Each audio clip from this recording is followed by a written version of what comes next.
La sociedad mira estereotipos. Un estereotipo sobre la mujer con discapacidad. Un estereotipo que alimenta unas creencias falsas sobre las mujeres con discapacidad.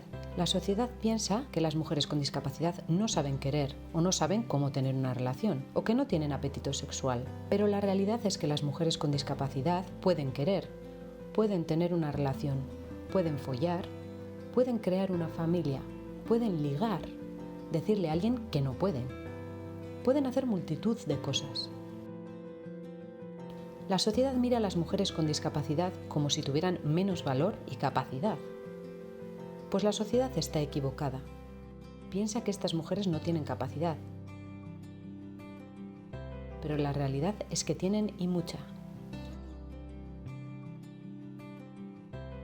Hacer las cosas de manera diferente también da buenos resultados. Muchas veces se miran las formas de hacer y no los resultados. Hay que poner la mirada en ellos. Hay que romper con el estereotipo. Hay que dejar de mirar a las personas con discapacidad desde una posición de superioridad y de inferioridad. Las miradas deben ser horizontales, igualitarias.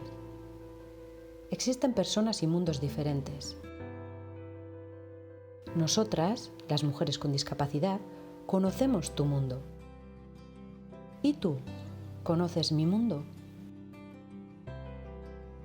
Te animo a conocer a personas y mundos diferentes. Abre tu mente y no tengas miedo.